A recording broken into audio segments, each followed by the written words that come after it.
আসসালামু আলাইকুম রহমতুল্লাহি ওয়া বারাকাতুহু। আজকের এপিসোডে আমি আপনার সাথে কথা বলবো আল্লাহর বন্ধু কারা। আল্লাহ তাআলা কোরআনে তার বন্ধুদের যে পরিচয় দিয়েছেন, যেই বৈশিষ্ট্যগুলো বলেছেন, সেই বিষয়গুলো নিয়ে আমরা কথা বলবো এবং সেগুলো জানার চেষ্টা করব। কিছু হাদিস শেখার চেষ্টা করব। বেসিক্যালি আজকে আমরা সূরা ইউনূসের ৬২, ৬৩ এবং ৬৪ নম্বর আয়াত নিয়ে কথা বলবো, যেখানে আল্লাহ তাআলা স্পষ্ট করে বলেছেন যারা আল্লাহর বন্ধু তাদের কোনো ভয় নেই এবং তারা দুঃখও পাবে না।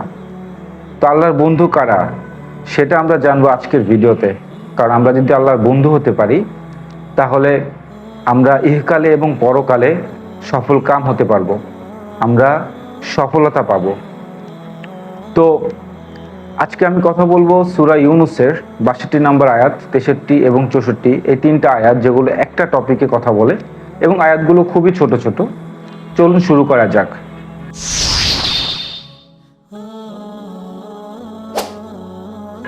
বিসমিল্লাহির রহমানির রহিম। সূরা ইউনূসের ৬২ নম্বর আয়াতে আল্লাহ তাআলা বলেন, আলা ইন্না আউলিয়া আল্লাহি লা খাউফুন আলাইহিম ওয়া লা হুম ইয়াহজানুন।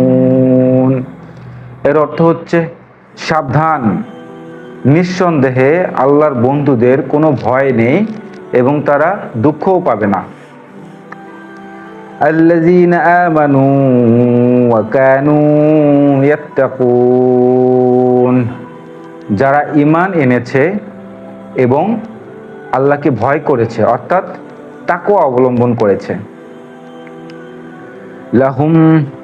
লাহুমুল বুশরা ফিল হায়াতিদ দুনিয়া ওয়া ফিল আখিরাহ লা তাবদীলা লিকালিমাতিল্লাহি যালিকা হুয়াল ফাওজুল আযীম। তাদের জন্য সুসংবাদ পৃথিবীর জীবনে এবং আখিরাতের জীবনে। আল্লাহর কালিমা অর্থাৎ ওয়ার্ড, আল্লাহর কথার কোনো পরিবর্তন নাই, অর্থাৎ আল্লাহর প্রতিজ্ঞার কোনো পরিবর্তন নাই। সেটি সর্বোচ্চ সাফল্য। যালিকা হুয়াল ফাওজুল আযীম, সেটি সর্বোচ্চ সাফল্য। আল্লাহ তাআলা সূরা ইউনূসের ৬২ নম্বর আয়াতে বলেন যে যারা আল্লাহর বন্ধু তাদের কোনো ভয় নেই এবং তারা দুঃখিতও হবে না। এখানে আউলিয়া বলা হয়েছে। আউলিয়া হচ্ছে ওয়ালি এর প্লুরাল, বহুবচন। ওয়ালি শব্দের অর্থ হচ্ছে প্রোটেক্টর। আউলিয়া শব্দের অর্থ হচ্ছে প্রোটেক্টিভ ফ্রেন্ড অথবা ফ্রেন্ড। এর আরও অনেকগুলো অর্থ আছে। তো ইন্না আউলিয়া আল্লাহি লা খাউফুন আলাইহিম ওয়া লা হুম ইয়াহজানুন, তাদের কোনো ভয় নেই এবং তারা দুঃখও পাবে না। তো সেটা কিন্তু এই দুনিয়াতে না, সেটা হচ্ছে পরকালের জীবনে, অর্থাৎ আখিরাতের জীবনে তাদের কোনো ভয় নাই এবং তারা দুঃখও পাবে না। সেটা এই জীবনে নয় কেন? কারণ আল্লাহ তাআলা পবিত্র কোরআনে স্পষ্ট করে বলেছেন যে আমি তোমাদেরকে অবশ্যই জানমালের ক্ষতি, ভয় ইত্যাদি দ্বারা পরীক্ষা করব। তো তার মানে বোঝা গেল কি যে এই কোরআনের যে আয়াতটা যে তাদের কোনো ভয় নেই এবং তারা দুঃখিত হবে না, সেটা আখিরাতের জন্য প্রযোজ্য। দুনিয়ার জীবনে আল্লাহ তাআলা তার প্রত্যেকটি সৃষ্টিকে, প্রত্যেকটি মানুষকে আল্লাহ তাআলা পরীক্ষা করবেন, এটাই স্বাভাবিক। কারণ এই পৃথিবীতে আমরা এসেছি পরীক্ষার জন্য। যদি পরীক্ষায় উত্তীর্ণ হতে পারি তাহলে আমাদের জন্য আছে জান্নাত, আর যদি পরীক্ষায় আমরা উত্তীর্ণ হতে না পারি তাহলে আমাদের জন্য আছে জাহান্নাম। তো এই ভয় আখিরাতের জন্য। যারা আল্লাহর বন্ধু, যারা আল্লাহর ভালোবাসা অর্জন করতে পেরেছে, তাদের আখিরাতে কোনো ভয় থাকবে না। আখিরাতের কঠিনতম দিনে, অর্থাৎ মৃত্যুর সাথে সাথেই কিন্তু আমাদের আখিরাতের জীবন শুরু হয়ে যায়। ওই কঠিন দিনে, যে আখিরাতে কিয়ামতের দিনে, যেটা হবে পৃথিবীর হয়তোবা ৭০,০০০ বছরের সমান এত বড় একটা দিন, তারপরে তো জাহান্নাম আছেই। তো আখিরাতের জীবন শুরু হয়ে যায় কিন্তু কবর থেকেই, মৃত্যু থেকেই। মৃত্যুর সাথে সাথেই আখিরাতের জীবন শুরু হয়ে যায়। তো যারা আল্লাহর বন্ধু, যারা আল্লাহ তাআলার নিকটবর্তী হতে পেরেছে, তাদের আখিরাতে কোনো ভয় নেই এবং তারা দুঃখও পাবে না। আমি আপনার সাথে একটা হাদিস শেয়ার করতে চাই, যে হাদিসটি উমর ইবনে আল খাত্তাব থেকে বর্ণিত, যেটি সুনানে আবু দাউদের ৩৫৭২ নম্বর হাদিস। কিয়ামতের মাঠে এমন কিছু আল্লাহর বান্দা থাকবে যারা আল্লাহ তাআলার অনেক নিকটবর্তী হবে এবং যাদের দেখে নবী রাসূলরা অনেক প্রশংসিত হবে, কিন্তু তারা কোনো নবী রাসূলও না, শহীদও না। তো সাহাবীরা রাসূলুল্লাহ সাল্লাল্লাহু আলাইহি ওয়াসাল্লামকে জিজ্ঞেস করলেন, তারা কারা? রাসূলুল্লাহ সাল্লাল্লাহু আলাইহি ওয়াসাল্লাম উত্তর দিলেন, তারা আল্লাহর এমন বান্দা যারা একে অপরকে ভালোবেসেছে আল্লাহর স্বার্থে। তাদের মধ্যে কোনো আর্থিক বা পারস্পরিক সম্পর্ক ছিল না, কোনো পারিবারিক সম্পর্ক ছিল না, কিন্তু তারা আল্লাহকে ভালোবেসেছে, আল্লাহ তাআলার ভালোবাসার স্বার্থে তারা একে অপরকে ভালোবেসেছে। সেই সব মানুষগুলো কিয়ামতের মাঠে তাদের অনেক ভালো অবস্থানে থাকবে এবং তারা ভয় পাবে না এবং তাদের কোনো দুঃখও থাকবে না। পরবর্তীতে রাসূলুল্লাহ সাল্লাল্লাহু আলাইহি ওয়াসাল্লাম কোরআনের এই আয়াতটা রিসাইট করেন, যেখানে বলা হয়েছে যে তাদের কোনো দুঃখও থাকবে না এবং তারা ভয়ও পাবে না। আপনার সাথে আরেকটি হাদিস শেয়ার করতে চাই, যেটি হচ্ছে হাদিসে কুদসি। আপনি নিশ্চয়ই জানেন যে হাদিসে কুদসি হচ্ছে এমন হাদিস যেটি আল্লাহ তাআলার সরাসরি মুখের কথা রাসূলুল্লাহ সাল্লাল্লাহু আলাইহি ওয়াসাল্লাম বলেছেন। অর্থাৎ হাদিস দুই রকমের, একটা হলো যেটা রাসূলুল্লাহ সাল্লাল্লাহু আলাইহি ওয়াসাল্লাম নিজে থেকে বলেন, আরেকটা হলো যেটা আল্লাহ তাআলার সরাসরি কথা, যেটা রাসূলুল্লাহ সাল্লাল্লাহু আলাইহি ওয়াসাল্লাম বলেন। আল্লাহ তাআলা কোরআনের মাধ্যমে তার কথাগুলো আমাদেরকে বলেছেন এবং রাসূলুল্লাহ সাল্লাল্লাহু আলাইহি ওয়াসাল্লামের মাধ্যমে বলেছেন।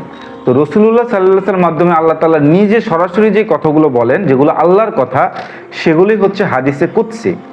তো রাসূলুল্লাহ সাল্লাল্লাহু আলাইহি ওয়াসাল্লাম বলেন যে আল্লাহ তাআলা বলেছেন যে আল্লাহর নিকটবর্তী কোনো বান্দার সাথে শত্রুতা করে, আল্লাহ তাআলা নিজে তার সাথে যুদ্ধ ঘোষণা করে।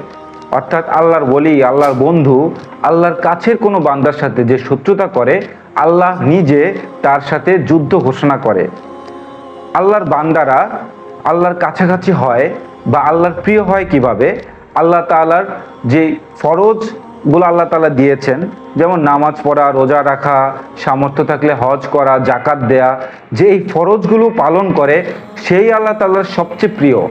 এবং আল্লাহর বান্দারা তার নফল নামাজের মাধ্যমে আল্লাহর নিকটবর্তী হয়ে যায়।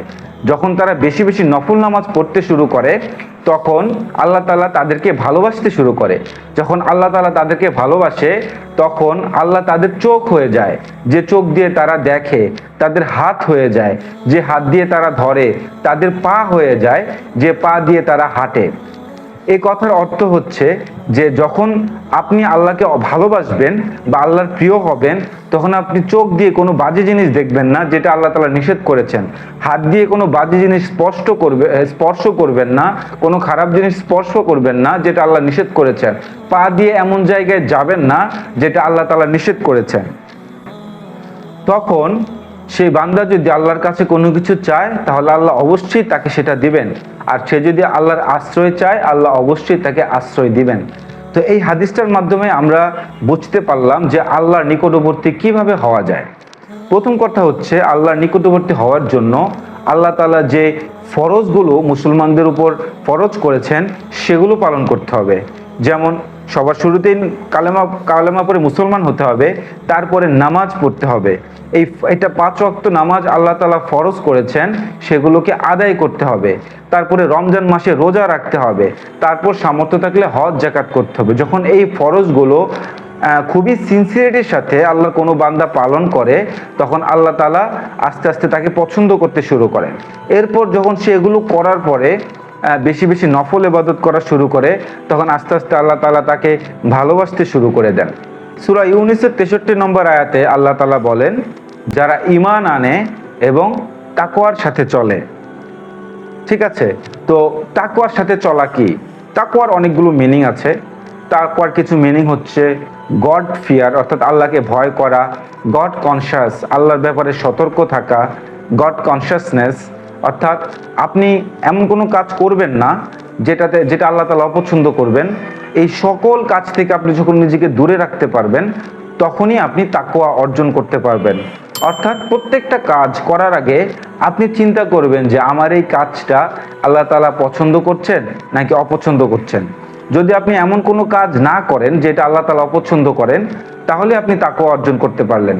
তাকওয়া মানে হচ্ছে যে একজন সাহাবী এর একটা এক্সাম্পল দিয়েছেন। অর্থাৎ আপনি একটা রাস্তার উপর দিয়ে হেঁটে যাচ্ছেন, রাস্তার ভিতরে অনেক কাঁটা, তো আপনি যখন এই কাঁটাগুলো হচ্ছে বিভিন্ন পাপ, বিভিন্ন খারাপ জিনিস, এই কাঁটাগুলো যখন আপনি পার হয়ে হয়ে আস্তে আস্তে যাবেন, ওইটাই তাকওয়া। অর্থাৎ কাঁটাগুলো থেকে, পাপ থেকে বেঁচে থাকাটাই হলো তাকওয়া। তো আল্লাহ তাআলা বলেন যে নিঃসন্দেহে নিঃসন্দেহে আল্লাহর বন্ধুদের কোনো ভয় নেই এবং তারা দুঃখও পাবে না যারা ঈমান আনে এবং যাদের তাকওয়া আছে। আল্লাহ তাআলা ৬৪ নম্বর আয়াতে বলেন, লাহুমুল বুশরা ফিল হায়াতিদ দুনিয়া ওয়া ফিল আখিরাহ লা তাবদীলা লিকালিমাতিল্লাহ যালিকা হুয়াল ফাউজুল আযীম। তাদের জন্য সুসংবাদ, পৃথিবীর জীবনে এবং আখিরাতের জীবনে আল্লাহর ওয়াদার কোনো পরিবর্তন নেই, সেটি সর্বোচ্চ সাফল্য। অর্থাৎ যদি আপনি আল্লাহ তাআলার বন্ধু হতে পারেন এবং কিয়ামতে আপনি সফলকাম হতে পারেন, জান্নাত পেতে পারেন, সেটি সর্বোচ্চ সাফল্য। তো আজকের এই ভিডিওটা এই পর্যন্তই। ভালো লাগলে অবশ্যই আমার চ্যানেলটিকে সাবস্ক্রাইব করবেন এবং আপনার মতামত কমেন্টসে শেয়ার করবেন, এবং এই ভিডিওটা আপনার ফ্রেন্ড সার্কেলের মধ্যে সোশ্যাল মিডিয়াতে শেয়ার করার অনুরোধ রইল। ভালো থাকবেন। আসসালামু আলাইকুম ওয়া রাহমাতুল্লাহি ওয়া বারাকাতুহু।